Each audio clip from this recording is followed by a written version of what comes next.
नमो नमः। भवतां सर्वेषां स्वागतम। विद्यार्थियों, आप सभी का बहुत बहुत स्वागत है संस्कृत कक्षा में। आज हम आपसे बात करने जा रहे हैं वाल्मीकि रामायण के बालकांड के प्रथम सर्ग के 28वें, 29वें और 30वें श्लोक के बारे में। अभी तक हमने ये पढ़ा था कि जो लक्ष्मण है वह लक्ष्मण राम के वन गमन अर्थात जब उनको पता चलता है कि राम को वनवास दिया गया है तो लक्ष्मण जो है वे भी उनका अनुसरण करते हैं और वह भी वन की ओर प्रस्थान करने लगते हैं। और 27वें श्लोक में हमने देखा था कि 26वें श्लोक की जो द्वितीय पंक्ति थी और 27वें श्लोक का श्लोक जो था उसमें हमने देखा था कि जो सीता है उन सीता के बारे में वर्णन किया गया और बताया गया कि सीता किस तरह के वैशिष्ट्य से युक्त है। और अब सीता का जो वनगमन है, राम का जो अनुसरण है, उसी का वर्णन यहाँ पर देवर्षि नारद करते हैं। तो 28वां श्लोक कुछ इस प्रकार से है। सीताप्यनुगता रामम शशिनम रोहिणी यथा पौरै अनुगतो दूरम पित्रा दशरथेन च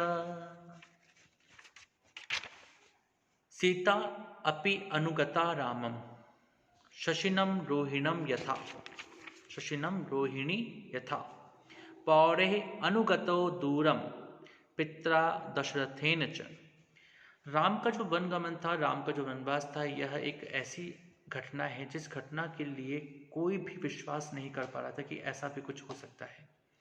राम जिनको कि संपूर्ण अयोध्या इतना प्रेम करती थी, उन पर पूर्ण विश्वास रखती थी, सब ये मानते थे कि अगर जब राम राजा बनेंगे तो इस अयोध्या की और अधिक उन्नति होगी, कल्याण के मार्ग और अधिक प्रशस्त होंगे। ऐसी स्थिति में राम का राज्याभिषेक न हो पाना और उनके स्थान पर राम का वनगमन हो जाना, राम को वन भेज दिया जाना, एक ऐसी अपरिकल्पित घटना थी, अकल्पित घटना थी जिसके बारे में किसी ने भी विश्वास नहीं किया था, विचार नहीं किया था। लेकिन जब राम प्रस्थान करते हैं तो उनके प्रस्थान के साथ साथ हम देखते हैं कि लक्ष्मण जो उनके भाई हैं वे भी प्रस्थान करते हैं। उनके जो दो छोटे भाई हैं भरत और शत्रुघ्न, वे दोनों ही वहाँ विद्यमान नहीं हैं, अयोध्या में नहीं है, वरना वे भी शायद राम के साथ ही प्रस्थान करते, उनको रोकना और मुश्किल होता। तो लक्ष्मण ने प्रस्थान किया और उसके साथ साथ उनके साथ साथ सीता ने भी प्रस्थान करना शुरू किया।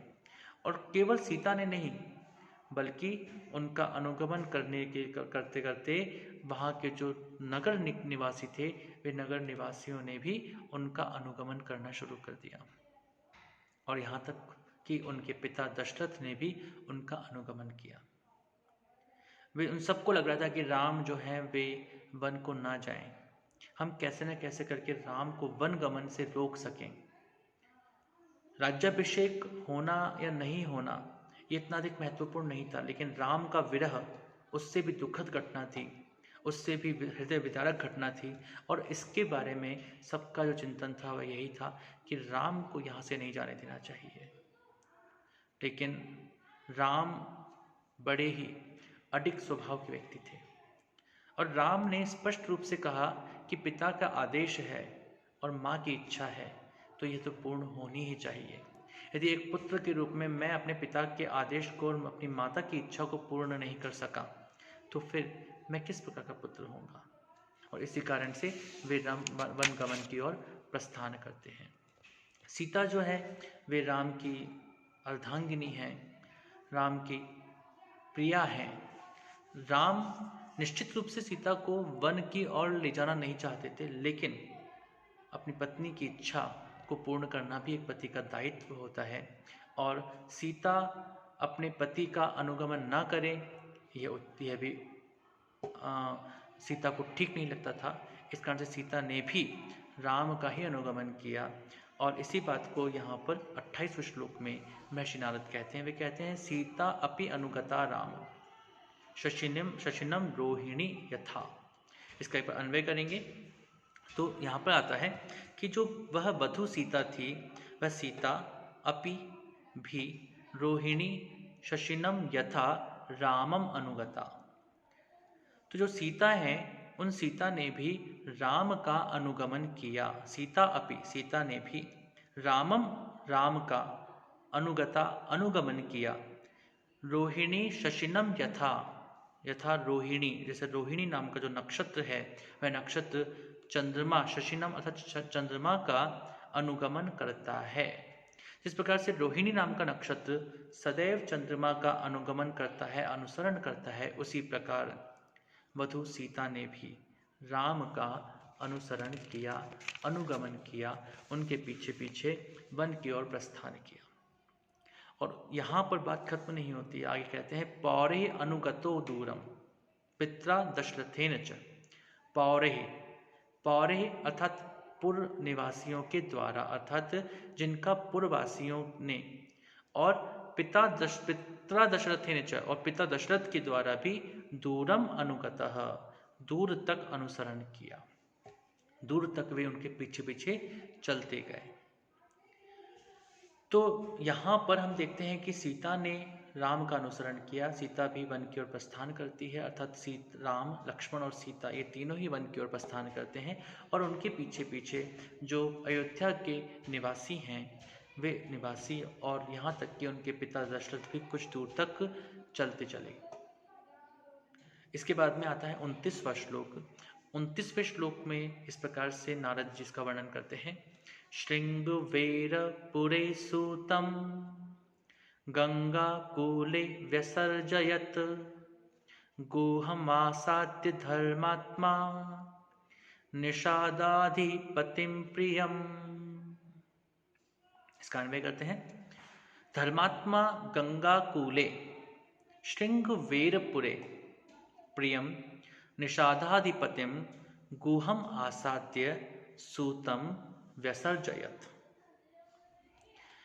जब धर्मात्मा राम, यहाँ पर धर्मात्मा शब्द राम के लिए प्रयोग किया, तो धर्मात्मा राम जो थे, उन धर्मात्मा राम ने शृंगवेरपुरे, शृंगवेरपुर नामक स्थान पर, गंगा कूले, गंगा के तट पर, निषादाधिपतिम, निषादों के अधिपति, निषाद एक आदिवासी जाति विशेष होती है, तो निषाद जो लोग रहते थे उन निषादों के अधिपतिम यानी कि अधिपति अर्थात राजा को, प्रियम जो कि उनका प्रिय भी था, ऐसे गुहम उनका नाम था गुह, तो निषादों के राजा जो कि उनके अत्यधिक प्रिय थे, ऐसे उन निषादों के राजा गुह के आसाद्य अर्थात प्राप्त करके, अर्थात गुह के पास जा करके, अर्थात निषादों के राजा के पास पहुंच करके, सूतम, जिस रथ पर राम, लक्ष्मण और सीता सवार होकर के आगे बढ़े थे, उस रथ के जो सारथी थे, सुमंत्र जिनका नाम था, सुमंत्र अर्थात सारथी,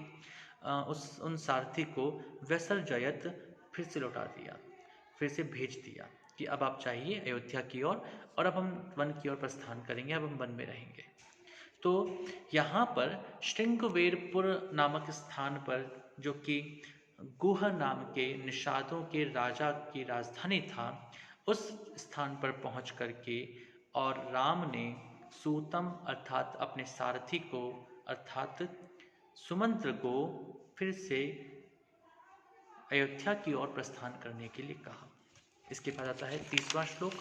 30वें श्लोक में वो कहते हैं, गुहेन सहितो रामो लक्ष्मणेन च सीतया ते वनेन वनं गत्वा नदीस्तीर्त्वा बहुदकः।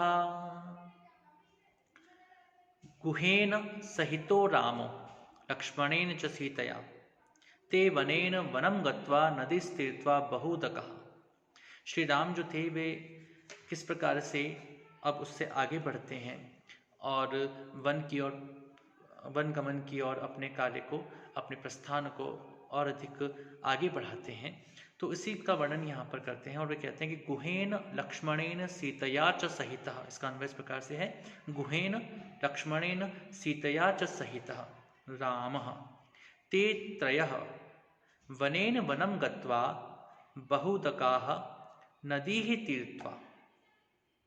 इसके जो आगे का जो श्लोक है वह है कि भरद्वाज मुनि के आश्रम में पहुँचे। तो यह अगले श्लोक के साथ में एक तरह से अनुवृत्त होगा या जुड़ेगा। तो यहाँ पर ही बात करेंगे नदियों को तीर्थवा अर्थात पार करके, नदी को पार करके, और फिर ये भरद्वाज मुनि के जो आश्रम है उसके चित्रकूट नामक स्थान पर ये पहुँचते हैं, वहाँ पर निवास प्रारंभ करते हैं। ये अगले 31वें 32वें श्लोक में हमको इसको पढ़ने का अवसर प्राप्त होगा। लेकिन यहाँ पर इस 30वें श्लोक में ये कहा गया है कि गुहेन गुह नाम के निषाद के जो राजा हैं उनके साथ में, लक्ष्मण के साथ में, सीता के साथ में, सब में तृतीय व्यक्ति का प्रयोग है। और क्योंकि हमें पता है कि सह के योग में साथ के अर्थ में तृतीय आता है, तो यहाँ पर सहित शब्द का जो प्रयोग किया गया है वह सहार्थक है, सह के अर्थ में आया है, साथ के अर्थ में आया है, इसलिए यहाँ पर तृतीय का प्रयोग किया गया है। तो इन सबके साथ में ते वे सब तीनों वनेन वनम गत्वा, एक वन से दूसरे वन की ओर प्रस्थान करते हुए, बहुदकः नदी तीर्थवा, बहुदकः अर्थात बहुत अधिक, उदकः अर्थात जल, तो अत्यधिक जल वाली, अगाध जल वाली, जिसमें बहुत अधिक जल भरा हुआ है, ऐसी जल से युक्त नदी को, यहाँ पर नदी शब्द जो है वह गंगा नदी के लिए प्रयोग किया गया है, क्योंकि वहाँ पर गंगा नदी है पास में।